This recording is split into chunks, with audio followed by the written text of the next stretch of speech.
Donc la deuxième question, c'est de calculer la puissance active. Donc la puissance active et réactive pour ce moteur. Sachant que la puissance utile mécanique c'est 15 kW et le rendement c'est 0,8. Donc, commençons. Le rendement égal, c'est la puissance absorbée c'est la puissance utile sur la puissance absorbée. D'accord? C'est-à-dire que la puissance absorbée, ou la puissance de moteur, la puissance active, égale à la puissance utile sur le rendement. D'accord? Donc c'est 15 kW sur 0,8. Maintenant, concernant la puissance réactive, nous avons la puissance réactive courant égale à P, donc PA, tangente phi. Bon, égale à PA. Nous n'avons pas le phi, mais nous avons le facteur de puissance qui est 0,78. Donc c'est PA tangente arc cosinus 0,78. Et maintenant, vous pouvez calculer votre puissance réactive. Bon, pour cette relation, je pense que vous avez déjà fait ça, mais on va faire un petit rappel. Donc, Q est égal à UI sin phi. Donc, si vous voulez, c'est le cas de triphase, c'est la racine de 3, bon, peu importe. P égale la racine de 3 UI cos phi. D'accord. Donc maintenant,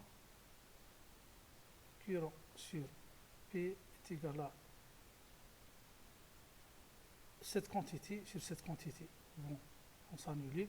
Il ne reste que le sinus phi sur cos phi égale à tangente phi.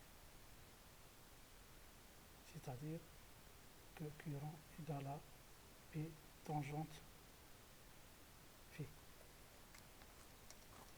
Maintenant, concernant la deuxième question, l'intensité de courant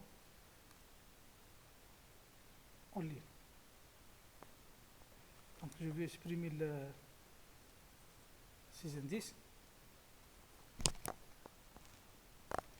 Le courant en ligne, on peut le calculer à partir de la puissance absorbée. Donc on a PA égale à la racine de 3 fois U, donc c'est la tension de ligne, fois I, c'est le courant de ligne, fois cos phi.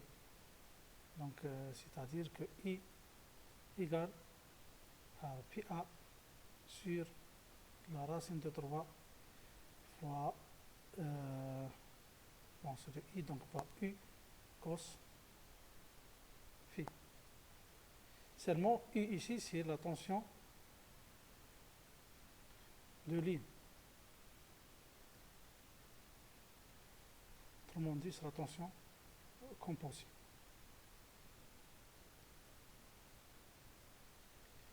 La même chose pour le courant, c'est le courant de ligne. Et puisque c'est un montage en étoile,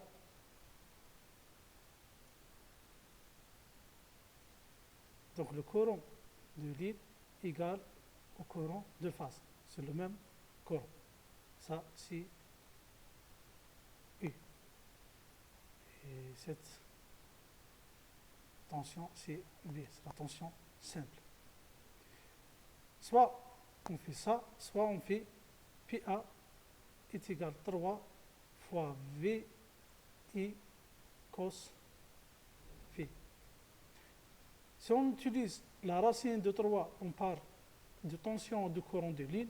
Si on utilise le 3, donc c'est la tension et le courant de phase.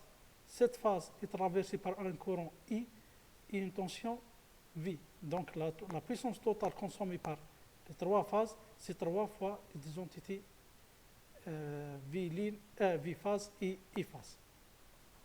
Pour le nombre de pôles, on a déjà parlé de ça dans l'exercice, dans l'étude 4. Nous avons ici le 1430. Donc elle est plus proche à 1500 tours par minute. Donc on a deux paires de pôles. Ou 4 pôles. Donc il nous demande le nombre de pôles, donc c'est 4 pôles. Et le glissement, bien sûr, c'est G est égal à 1500, la vitesse de synchronisme, moins 1430 sur 1500. Le couple utile, bon, faisons un peu d'espace ici. Donc, supprimer ça.